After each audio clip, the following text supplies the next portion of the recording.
बिहार की पॉलिटिक्स की चर्चा जब भी होती है पूरे देश में होती है।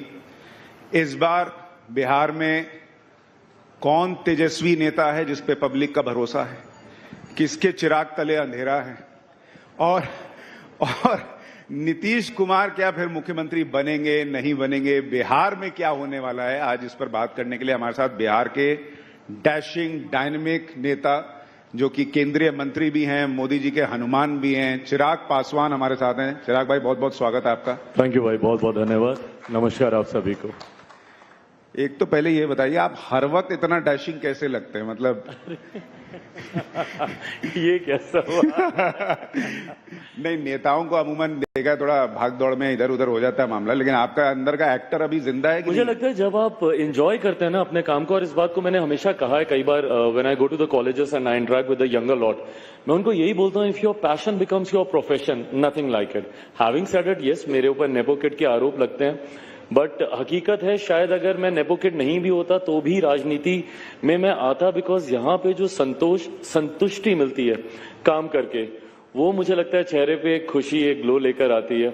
और अगर जिस कार्य में आपको घड़ी देखने की जरूरत ना पड़े, अगर आपको पता ही ना चले काम करते करते समय कब बीत गया, दिन से रात कब हो गई, तो मुझे लगता है वो काम आपके चेहरे पे हमेशा मुस्कान और तेज लेके आता है। अभी बिहार में इलेक्शंस हैं, आपका प्रिडिक्शन क्या है? सबसे पहले तो बिहार में क्या होने वाला है? So not because I am the part of this alliance, but मैं आपको कुछ उदाहरणों के साथ ये बात बोलूंगा। मैं ये मानता हूं कि आज की तारीख में इन 5 दलों का जो गठबंधन है बिहार में, एनडीए का, मुझे लगता है it is a winning combination. Why it is a winning combination? Because मुझे लगता है एक बड़े आबादी का विश्वास इस गठबंधन में है, जहां एक तरफ मेरे प्रधानमंत्री जी के समर्थक, मुख्यमंत्री जी के समर्थक, वहीं मेरे नेता, मेरे पिता आदरणीय रामविलास पासवान जी के समर्थक, वहीं मांझी जी, कुशवाहा जी, ये एक विनिंग कॉम्बिनेशन अपने में है। इसको हम लोग प्रमाणित भी कर चुके हैं उपचुनाव के दौरान। बिहार में पिछले 4 सीटों पर उपचुनाव हुए थे और 100% स्ट्राइक रेट रहा था एनडीए के तमाम प्रत्याशियों का, चारों की चारों सीट। और उसमें से सुशांत भाई कुछ ऐसी सीटें थी जो लंबे समय से एनडीए गठबंधन कभी जीता ही नहीं था। बेलागंज की सीट 3 दशक से ज्यादा हम लोग नहीं जीते थे, तरारी की सीट पिछले 1-1.5 दशक से हम लोग नहीं जीते थे। ऐसी सीटें भी इस बार हम लोगों ने जीती, तो ये मेरे विश्वास को बढ़ाता है कि इस बार it is a winning combination. और परिणामों में आप देखिएगा एक ऐतिहासिक जीत की ओर इस बार हम लोग अग्रसर होंगे। मैं ये मानता हूं अगर सारी चीजें ऐसे ही चली तो हम लोग 225 प्लस सीटों के साथ इस बार बिहार में सरकार बनाएंगे। आपके 3 चाचा, नीतीश चाचा, लालू चाचा और पशुपति पारस जी तो है ही, तीनों चर्चा में रहते हैं। आपको कभी लगता है भगवान ने आपको चुन के चाचा सब दिए हैं? अब आप बोल रहे हैं तो मैं और ध्यान दे रहा हूं। बट मुझे पिता इतने अच्छे, इतने महान, इतने बड़े व्यक्तित्व के दिए कि उनसे जो कुछ सीखा है, मुझे लगता है जीवन में जितनी भी परेशानियां, कठिनाइयां, उतार चढ़ाव, चाचाओं से मिली खुशखबरी, दुख खबरी, सब सर आंखों पर लेते हुए आगे बढ़ पाया हूं, तो पिता के आशीर्वाद से ही। अब देखिए, चूंकि आपके चाचा हैं तो आप उनका हालचाल तो जानते ही होंगे। पब्लिक में एक बहुत बड़ा सवाल है कि नीतीश जी की तबीयत ठीक है या नहीं है। जिस तरह से मंच पे वो चीजें कर रहे हैं, बार बार ऐसे वीडियोज आ रहे हैं, नीतीश जी क्या मुख्यमंत्री की भूमिका निभाने की स्थिति में हैं? कोई तबीयत में खराबी है, क्या है? भाई देखिए, विपक्ष जरूर इन बातों को एक मुद्दा बनाता है, व्यक्तिगत आरोप प्रत्यारोप, स्वास्थ्य को लेकर इस तरीके की बातें फैलाना, भ्रम फैलाना। मैं मानता हूं कि जब आप राजनीति में हैं, आपका विरोध राजनीतिक नीतियों, पॉलिसीज, इन सारी चीजों पर होना चाहिए। किसी का स्वास्थ्य कैसा है या किसी के व्यक्तिगत घर परिवार में क्या चल रहा है, इन सारी चीजों को मुझे लगता है राजनीतिक दृष्टि से नहीं देखना चाहिए। मैं ये मानता हूं कि आज की तारीख में हमारे मुख्यमंत्री नीतीश कुमार जी में वो क्षमता है जो एक प्रदेश का नेतृत्व करने के लिए जरूरी है। उनके पास वो टीम है, वो गठबंधन है और वो सोच है, और ना सिर्फ मुख्यमंत्री जी की, मेरे प्रधानमंत्री की वो सोच, जिसे हम लोग डबल इंजन की सरकार कहते हैं, जिसके माध्यम से आज प्रदेश को हम लोग तीव्र गति से आगे लेके जाने का प्रयास कर रहे हैं, उसका नेतृत्व करने के लिए पूर्णतः वो सक्षम है, मैं ये मानता हूं। हाँ, लेकिन वो वीडियोस देख के लोगों के मन में एक डाउट तो आ रहा है कि अगर उनकी तबीयत ठीक नहीं है या इस तरह की चीजें वो कर रहे हैं, फिर मुख्यमंत्री बनेंगे, उम्र के पड़ाव में होंगे इस तरह से, और इस तरह की अगर इस तरह का स्वास्थ्य रहेगा, क्या वो बिहार को आगे ले जा पाएंगे? ये एक डाउट है। आपको लगता है ये डाउट थोड़ा बहुत लोगों के मन में बाहर आप जब बात करते होंगे तो आ रहा है? देखिए, कभी कभी कुछ तस्वीरें ऐसी सामने आती हैं, उसके कई कारण हो सकते हैं। उस वक्त आप किस स्ट्रेस में हैं, नहीं है, कई ऐसी चीजें होती हैं। बट जैसा मैंने कहा भाई, अंतोगत्वा सरकारें नीतियों से चलती हैं। सरकारें गठबंधन में जब आप होते हैं तो आपका जो गवर्नमेंट का एजेंडा होता है उसके आधार पर ये सारी चीजें चलती हैं।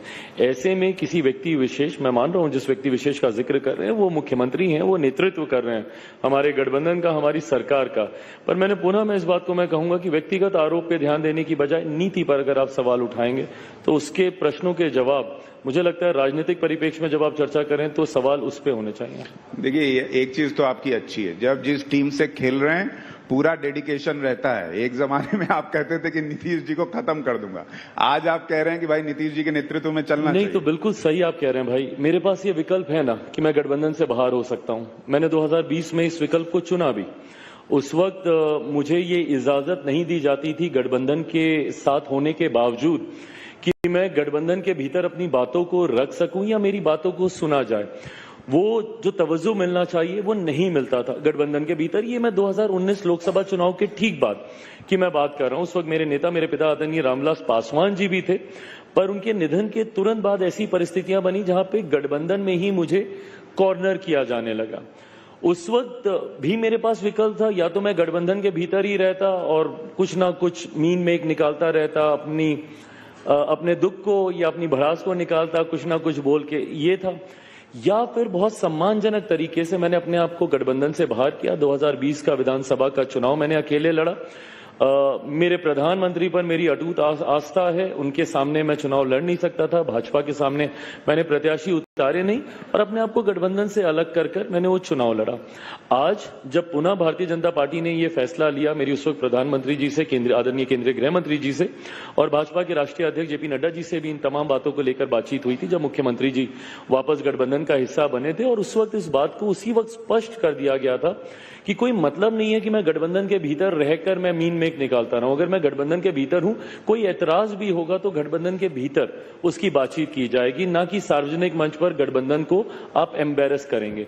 तो आज की तारीख में जब मैं इस गठबंधन का हिस्सा हूं, इस गठबंधन की इज्जत रखना भी मेरी जिम्मेदारी है, गठबंधन की बातों को आगे लेकर जाना भी मेरी जिम्मेदारी है। हाँ, तो लोग समझ जाएंगे गठबंधन की इज्जत आप रख रहे हैं, बाकी तो जो दिख रहा है वो दिख ही रहा है। लेकिन चिराग भाई, इस बार अभी गठबंधन में कोई दिक्कत तो नहीं है बिहार इलेक्शन के जस्ट पहले? नहीं, बिल्कुल भी नहीं। मुझे लगता है जिस तरीके से हैंड एंड ग्लव्स की तरह ये गठबंधन आगे चल रहा है, पहली बार गठबंधन में इतनी एकता देखने को मिली है। जो भी बिहार से है या बिहार प्रदेश में जो भी कवर कर रहा है गठबंधन को, इस बात को जानता है कि न सिर्फ राष्ट्रीय स्तर पर ये एकता है, होता क्या है, नेता तो मिल जाते हैं बट नीचे जमीनी स्तर पर वो एकता नहीं आ पाती। एक गांव में या एक जिले में या एक प्रखंड में बैठे हुए लोग जो अभी तक एक दूसरे से टकरार कर रहे थे, वो संभवतः कई बार एक नहीं हो पाते हैं।